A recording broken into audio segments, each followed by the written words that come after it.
Welcome to another Thursday with Third Path webinar. Today we're trying something brand new. It's really a chance for you to get some expert advice about how to make things work better with work, family, and a pandemic. But we want to give you some stories to help you start imagining how change is possible first. And so this is where I get to introduce you to our amazing resources that are joining us today. We have a group of what we call integrated life advocates. They help us help you. They are trained work-life coaches or couples counselors or career counselors who have been trained to think about the whole system approach to change, where you need to think about work and family and careers all together, and then you come up with the best answers. And today we're going to have Bryn Jones joining us. And she's going to tell us a little bit about how she rearranged things around work and family. And I think you're going to find her story very inspirational. She really thought outside the box in many ways around how to make this a sustainable solution, including some time where she had some recharge time. And you're also going to hear from Paul Gilbride. And he's going to give you some examples of some of the clients he's worked with and how they've been thinking outside the box around work, the work side of the equation. So to get started, we're going to have Bryn talk a little about how she's arranged things work, family-wise to make it work for the long run. Bryn, welcome, and please tell us, how did you create this team approach? What are some of the unique needs of your family? How do you stay clear about what the schedule is and check in around it and make changes around it? And have you found out ways to create recharge time? We want to hear, Bryn. Thanks for being with us. Thanks, Jessica. I'm happy to be here. I have to laugh a little at your question just because it's an ongoing process of figuring it out, right? Like as the situation has changed over and over and over and continues to change, adapting has been the greatest skill I think I've relied on. So for everyone listening, I am divorced for 4 years now, and I have 2 boys aged 10 and 7. And I co-parent with their dad. We remain in a good relationship. And his mom lives with them, so our kids are with us 50-50 in normal times, and his mom helps out tremendously. So I'm in Arizona, and we sheltered in place in March. It was right at the beginning of my boys' spring break. Our schools shut down pretty quickly, and the schools scrambled to figure out how to do online, as we did too. I think, given the time I have today, just sort of pulling out the most helpful things, communication has been essential, even more so maybe than when we were married. Because we are in 2 places, but we are so interconnected with our kids going back and forth. We decided that our kids would continue to go back and forth. I really appreciated you having that opening slide, Jessica, with Emily King, because very early on in our conversations about what was most important, we decided that the emotional and mental well-being of our children was at the forefront of everything. And so we let go a lot of expectations around school. We had our boys, I was doing part-time 2.5 days a week with them doing school while I was working, and then their grandma was taking the other days of the week.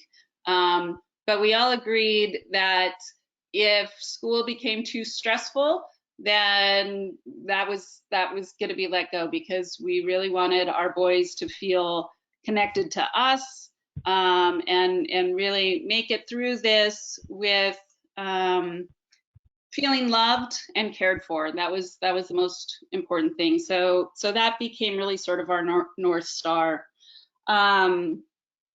So we we tried to make it work with our usual co-parenting schedule. And after a short while, it became very apparent that that was too stressful for all of us. It was too confusing the way we were trying to do schooling and nights at houses.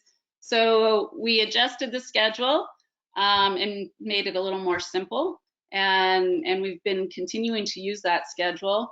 As we look at, our schools are starting on August 10th. Our kids will be doing online learning again. And so we're going to be adjusting the schedule again so that their dad can be more involved in the schooling this time. He works outside of the home, so that's a different kind of challenge for him. But we're in the process right now of working through what that schedule is going to look like.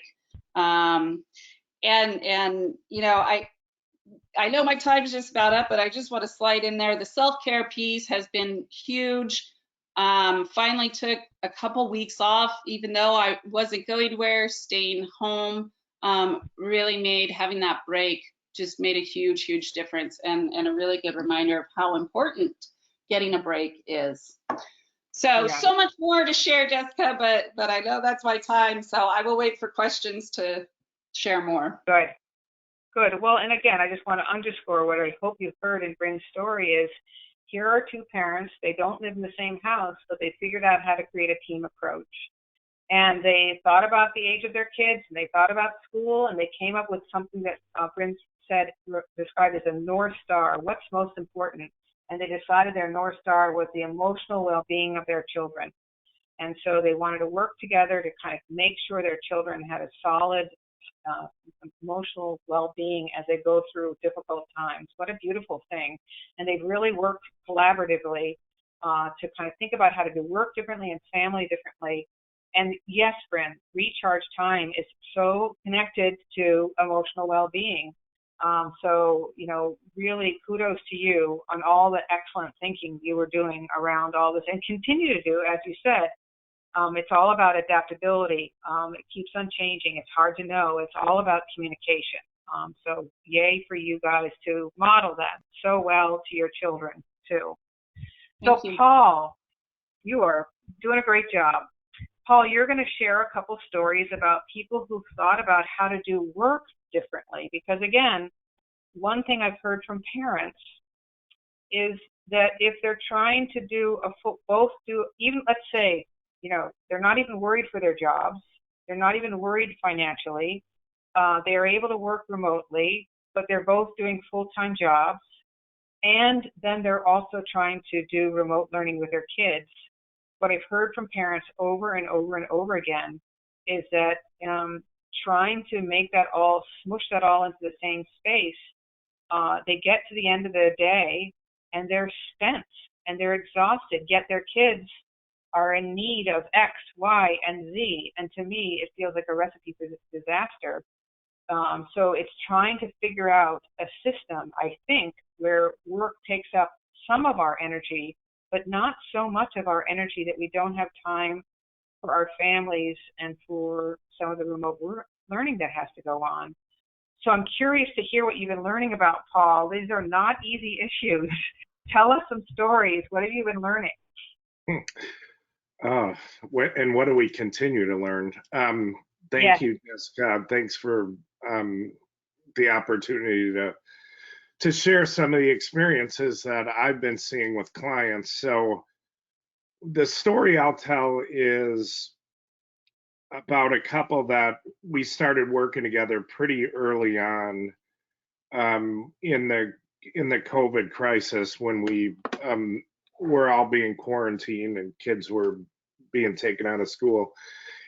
Because it's a model that has worked really successfully for a number of my clients. And for lack of a better term, I'll call it a real focus on intentional communication. Bryn brought up the point of how critical communication is with our spouse or our ex-spouse or all the parties involved in this process.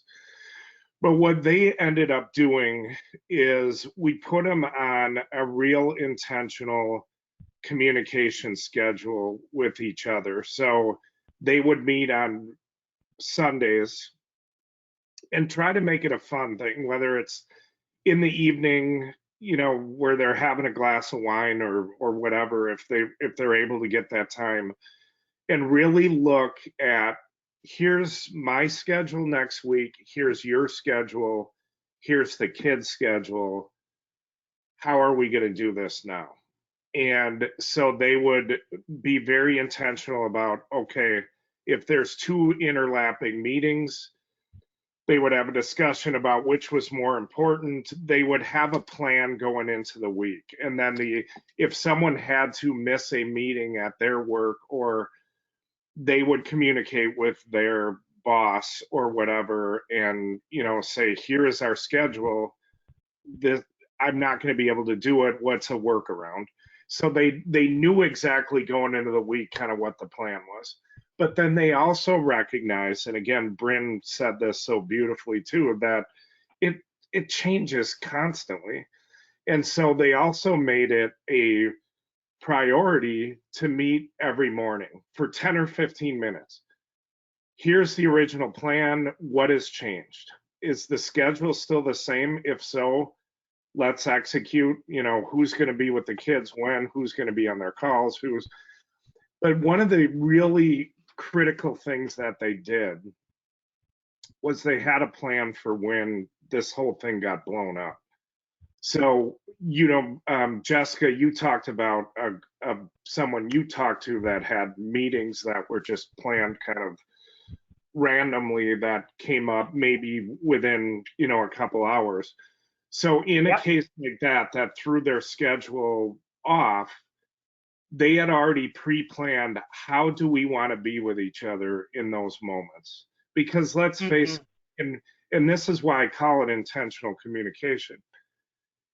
If we're having these conversations about conflicts in our schedule and with our kids an hour before we have to make the decision, we all know that never ends well. I mean, our emotions are high, we're stressed out. As much of this as you can have a plan for ahead of time, it makes these conversations a lot easier. And so they had a plan of, when it blows up, how do we want to be with each other? And how are we going to make decisions? And it made all the difference in the world. It's never perfect. I mean, there were plenty of times where it didn't work out how they planned. But again, like Bryn said, you have to adapt. So that next Sunday, they realized part of what they needed to talk about was what was working and what wasn't, and what did they have to do to adjust. The other piece of this was the communication. I kind of coached them through with their employers, and that is to just be upfront. Here is my home situation, because let's face it, their bosses were put in situations where their whole team are suddenly working from home. Every one of them had a different home, work situation. And when I was coaching managers, one of the first things I would tell them is, find out what your people's home situations are so that they feel heard, what their schedules are, and you guys can work together. And the other thing I coached them on that was really effective was, ask your boss what his or her schedule is and how you can accommodate that, because they're in the same boat. And so if you're creating a team environment with your boss as well, again, it's never perfect, but that intentional communication of just getting this all out ahead of time worked tremendously for them, and it has worked for a lot of the other people I've worked with. So that's kind of my story on how, there are ways to manage this, but it changes, and you have to be ready for that change. Well, what are we hearing in all of our insights so far is, not just, what an incredibly perfect story, Paul. Thank you. Everybody who heard Paul's story, please start doing that because that is so critical to helping us get through the pandemic, this excellent communication between partners around how they want to handle things. I love the idea that if they can figure out how to have, an hour together with a glass of wine, where they can talk about this. Jeff and I go for a walk. That's one way we've learned to do this, is we take this loop that takes about 45 minutes, and we go for a walk and we kind of talk things through. We've heard scientifically that walking actually is really de-stressing. So there's something about taking that walk that's really helpful. But this regular time to communicate and think ahead about what's coming and making a plan around it. And then that little check-in during the mornings, oh my goodness, please, everybody start doing that. It's going to help you a whole lot. And by the way, it's going to be this gift that COVID gave you that you can live with for the rest of your lives, because if parents can work together as a team and communicate, that is a lifetime gift, because it's not just pandemics that create change in our lives. Change is part of balancing work and family and life, and you're going to always be dealing with change. So, and then what I heard in Paul's story is an intentional communication with your boss. What a great point, because again, we're trying to all figure out answers that really work well for our homes, our kids, our workplaces, and there really are triple win answers if we can all kind of be more intentional and communicate together and be open and curious to look for those answers. So we are at the point in the call where we're going to try something new. And there might be somebody out there who's got a question they want to ask us, figure it out. It looks like there's a questions box. And I'm seeing that we have a question from somebody who said, Bryn, I'd like to hear more specifically about how your clients who are nonprofit executives specifically are managing. As someone in a similar position with small children, I feel pressure from all sides all the time. How are they managing? So we want to hear about what it means to be a leader, trying to balance work, family, leadership, and COVID. That's one question that I see. So Bryn, hold on to that one. I see another question. What are your thoughts about how employers can help employees to turn off? And the question goes on, but I want to stop there for a second, because I think sometimes we think it's the employer that's a problem, and sometimes it's an employee who needs to learn how to turn off. And so there's a skill set we as employees need to learn. The question then goes on to 4-day work weeks are one thing we have thought about, but not everyone at our firm can do that. So, what are some ways we can help people create these kind of more sustainable schedules when, given some jobs, a 4-day work week might not work for some jobs. So are there ways we can reconfigure work where people can really turn off and recharge? So let's start with you, Bryn. Have you learned some tricks that leaders are doing that allows them to, take care of themselves as leaders, as parents, as, improv teachers? What are some things they're doing to make it work for the long run? Yeah, well, so, it's a big question because everybody's situation is different. And I think that this has just really underscored how that makes a difference. The leaders, particularly the women who have young children at home, are really struggling. And the older leaders who their kids, they don't have kids, or their kids are grown and gone, are not struggling as much. So you said the person who asked the question had young kids, so I'm going to focus in on that. I think the main thing that I'm hearing is that they're trying to have reasonable expectations, which is really hard for them in their positions, because they're used to being in charge of everything and control and all of that, and they're having to let go of control.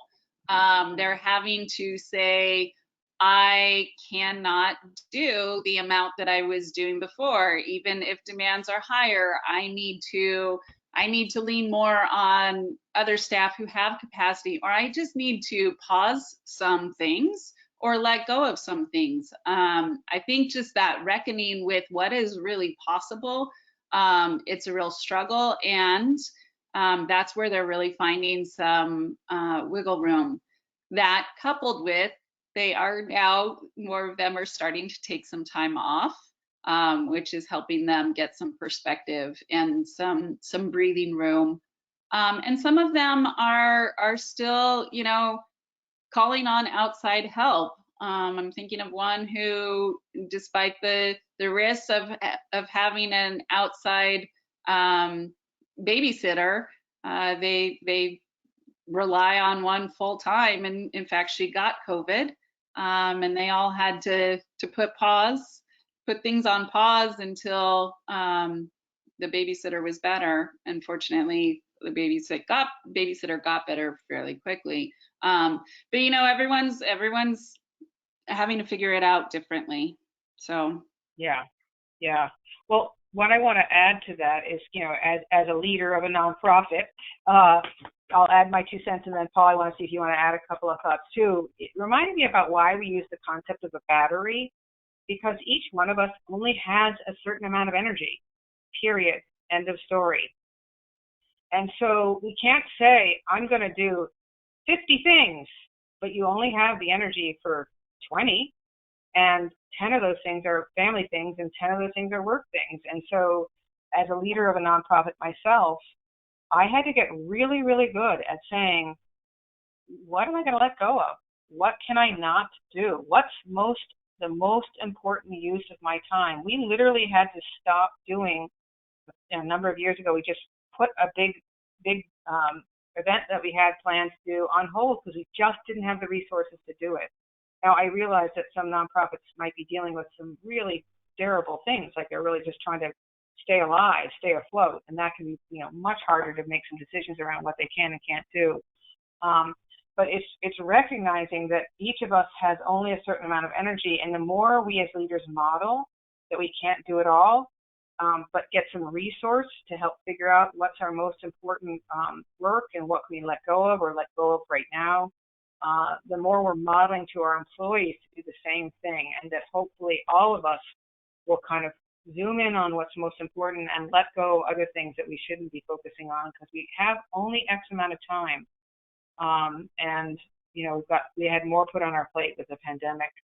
Paul, there might be something you've seen around how leaders can help think differently about making it all work, or some advice around this topic before we look at the other one.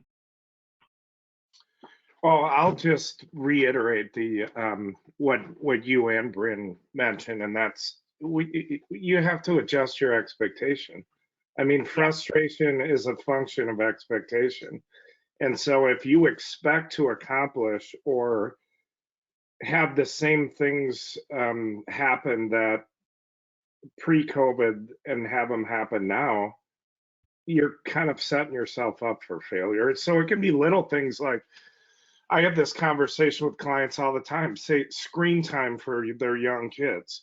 You know, a lot of people like to limit that to whatever it is, an hour a day, or if you have to slide that to 2 or 3 hours temporarily to make things work in the context of what's important and everything you have to juggle, then those are the things you have to just let go of and kind of ask yourself, is this going to make a difference 10 minutes from now, 10 years from now, or 10 months from now? You really have to challenge your expectations, because when your expectations are too high, you're going to be in a constant state of frustration. So I think we can't underplay that concept. Yeah. Thank you. Well, so again, I think the big message is one thing we've learned over the last 20 years is being a leader and having time for life is challenging, period. And it got even more challenging with COVID. And clearly having someone to share home responsibilities with makes a huge difference. And modeling that you can't do it all, and instead finding someone to help you think about what's the most important things and what can you let go of. That's a good thing to model, because everybody in your organization needs to be making similar choices about how to stay focused on what's the most important, and saving their energy for that, and so that they can make it through this marathon. There was a follow-up question around, how do we help employees turn off? what is it what do you think are some of the causes that keep employees working longer than they maybe are even asked to do, and therefore they're kind of burning themselves out? What do you think causes that, an employee to have a hard time turning off? What are some of the causes of that? And, what advice can we give them of learning some new approaches to that? Paul, maybe I'd have you start with this one. What have you learned to help employees know when it's enough and how to turn off? What gets in the way of them doing that? Well, I think the biggest things that get in the way are their insecurity of their job. If they don't, if they're not always performing or excelling, whatever expectation they've set up in their mind, that they're going to fall behind, whether it's in their career, or it can go anywhere from just falling behind to I'm going to lose my job. So that's one of the big reasons. I have some ideas and things that I've seen work with companies I've worked with of how the employer tries to, have an influence on that. And that goes to modeling, and it can be modeling self-care. So at the beginning of every Zoom meeting within the company, there's a agreement that is passed down from the executive team and passed through the leadership that the first 5 minutes of any Zoom meeting is just a group silence or a group meditation, or the chance to almost force the employees to take that 5-minute break for themselves and model it as just part of, this is how we're going to do business. I think that's critically important. The other thing I've seen work is managers who have tag ups with their team members every day, and they're always checking in. How are you doing? I want to know how you're doing, emotionally at home. How are things working? So they can adjust on a per person basis of who they feel is, really struggling, and maybe have to take some stuff off their plate and have a conversation that this is not an indictment on you as a employee or how effective or how valuable you are to the team. It's because you're so valuable to the team that I'm taking some of your workload off and shifting it around because we want you here for the long term. Those are the things employers have to start doing. Yes. Oh my gosh, what wisdom. Wow. Thank you. And Bryn, you might have a couple of other thoughts to share with this. This is really helpful. Thank you. Yeah, I do. I mean, I want to echo, I think the modeling is really so important, because if you're saying one thing and doing another, employees see what you're doing and that's what they're going to do. They think that's the expectation. I liked what Paul was saying about the Zoom sort of, beginning with a meditation or something like that. One of the practices that we have in my groups, and a lot of leaders from my groups have taken into their workplaces, are check-ins. So at the beginning of every meeting, everyone puts numbers to how they're doing professionally, personally, and well-being wise. And then we all go around and share why our numbers are what they are. And those that have taken that into their organizations have reported such great results of being able to have a pulse on where their employees are, and people feeling safe to kind of bring their whole selves to work and share their challenges and their celebrations too. Like they get to share in the positive things as well. So that's one that I've seen really powerful.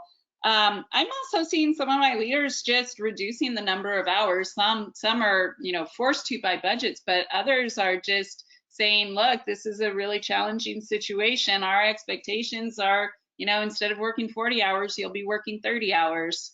And then the last thing I think has to deal with, Paul had mentioned the physical space. And just there isn't that transition where you leave work and then go into home mode. And so I think having conversations about that and sharing out loud, being very explicit. I think so much of this comes down to communication and being explicit about things. And the expectation that just because you're able to continue working past 5 o'clock or whatever the norm would be, that's not an expectation. And then that has to be coupled with the modeling. So it goes right back to the beginning. Yes, wonderful. I love the idea of kind of a collective learning as a organization. Tips people have learned around how to kind of separate work and home and turn off work and step away from work when our work is inside of our homes. There might be some real creativity around that one. You guys got me thinking about something we've talked about. Part of today you're listening to Bryn Jones and Paul Gilbride speaking, and their wisdom is because of who they are. They are also part of something called our Integrated Life Advocates Group. These are career counselors, couples counselors, work-life coaches who want to help people think differently around all this stuff. And so we have ways we get ILAs, Integrated Life Advocates, involved with Third Path, and one thing they're part of is a group where we all learn together. And I'm about to share a slide. I wasn't planning for today, but it talks about this concept. What we're really talking about is boundary setting. A person's ability to set a boundary around how much work they're taking on, how much home life they're taking on, and we had a discussion amongst our ILAs about what helps people set better boundaries. And so, clearly, to set a boundary at, part of it is that you and your partner at home are pretty good at working as a team. My husband is actually much better at making sure we kind of set some limits around work than I do, and that's been such a great resource for me over the years. How much risk you face? Are you afraid if you're going to set, as Paul was saying, are you afraid for your job if you set limits? And what would that mean for the family and family's finances if you had repercussions there? How hopeful or hopeless you feel around, the more you create space to think differently and have energy to think differently, the more ideas will come. But if you're feeling pretty hopeless, you might need to get some support just to understand why you're feeling hopeless. You might have to have some difficult conversations. And how comfortable are you having difficult conversations? Who can support you to have those difficult conversations? And we've talked about role modeling quite a bit, but did your own parents role model setting boundaries or not, or supporting you to set boundaries? And no surprise, we have Paul Gilbride talking about one of the other things that can really factor in around our ability to set boundaries is how much we value ourselves as a person. The more we understand that us taking care of ourselves, our needs are important too, the more we're going to be able to understand that me putting my own oxygen mask on first is going to be good for my family, good for my employer, and I need to hold on to that and remember that. So there are a lot of things that can go into an employee being able to be smart around boundary setting, but I really think starting by thinking about what the organization is like and what is being modeled there and encouraged there is probably the most important place to begin. Melissa, there might be another question. We're also probably getting close to our end of our time. Tell me where we are with that. We're still empty in the chat, and we have answered both of the questions that are in that question. Oh, we've got another question. Hold on. I'm glad. Thanks for sharing that question. The question says, are there networks or support groups that working mothers could connect with to help through the stress of this time? Oh, yes. Oh, yes, oh, yes, oh, yes. So there's lots of places to connect and get support. Some people benefit from kind of more one-on-one support. So people like Bryn and Paul are available to help individuals think about these issues or couples think about these issues. We have a whole list of integrated life advocates that we can send to you, and there might be one of them that's a really great resource for you. And Third Path has a lot of opportunities to connect with people who are thinking this way. We are a firm believer that if you want to make change, it's thinking about work and home and what's happening at work, your workplace, that will make you find the best solution. So we have lots of different resources for you. One of my favorites is something called our Overwhelm Mitigation Groups, OMG for short. And so the idea is that we can teach you some integration skills. And it's the idea of practicing them month after month with another group of people who are all learning with you, that will help you then get smarter at thinking differently about work and home and finding solutions that are more sustainable. And we will be setting up some more OMG calls this fall, so you can contact us. I am going to share one more resource with you that might be of interest, a parents forum that we're going to be doing this for the first time this fall. I'm going to wait a second to tell you about that, but we have lots and lots of resources for people who want to make change, because there really are good answers out there. They're not always what I call light switch change answers. You can't just switch them on and make the change, but you can learn some skills, make some changes, and really get to a better place. Paul, then Bryn, is there another idea that comes to mind of some resources for people out there? Paul, any resources out there? And then I'll check with Bryn. Most of the time when I get that question, I refer people to you, Jessica. And well, thank you. To be quite honest with you, the other thing, depending on where you work, don't be afraid to bring it up to HR. There's a lot of companies that will put together working mother or just working parent kind of groups that'll meet monthly, and if that's something that you think is important, and depending on where you work, pitch it to HR, because they're easy to put together, but they're, unbelievably helpful and supportive to have just a group of people that are all kind of navigating the same thing together. They can be super powerful. I run some of them for working parents and for just strictly working dads, and they can be really helpful. So you could take the bull by the horns, or at least push the issue with your HR group would be a recommendation. I love it. Love it, love it. And I love that you said dads, because that's the big super bonus point. When you make this working parents group include men and women, it just changes the whole conversation. We see we're all in this together. It would be interesting. It would be a Zoom working parents group. I love it. Bryn, you might have something you want to add, and then we're going to wrap up our call, believe it or not. But Bryn, you might have one more thing you want to add. Yeah, well, there's lots of resources out there. In fact, it can be overwhelming. I know there are some parenting through coronavirus groups on Facebook. I have also found some resource in an organization called 6 Seconds that focuses on emotional intelligence, and they've had some workshops that I think actually you can get online too around emotional intelligence and parenting through the pandemic.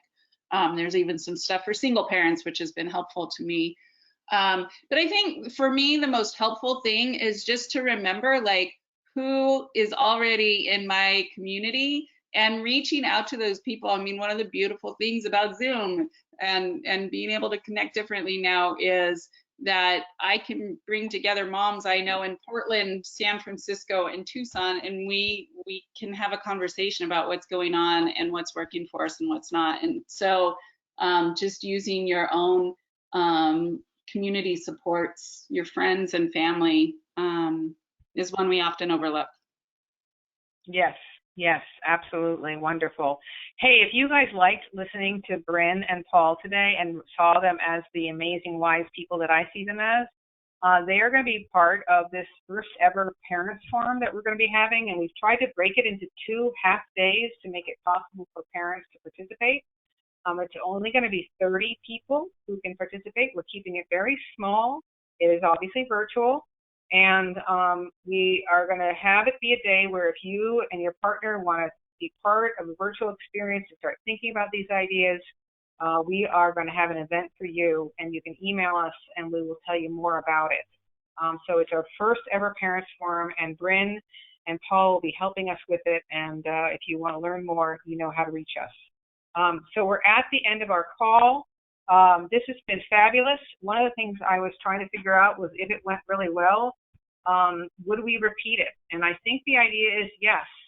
I might try to have another one of these webinars where you can call in, chat, send us your chat questions, and we can share some thoughts about them. This has been super helpful. So we're going to wrap it up. Thank you, Bryn and Paul, for being part of today's wonderful webinar. I'm going to say one last thing, but thank you very much, both of you, for being here. Thank you, Jessica. It's been great to be here. Yeah, Our thank you pleasure. both. Thank you both. All right, so remember, next month, we might even have another one of these opportunities for you to send in your chat questions. And don't forget, all of our webinars this year are available online. You can find them on our website, on YouTube, iTunes, and SoundCloud. So thank you, everyone, for being here today. It was really wonderful.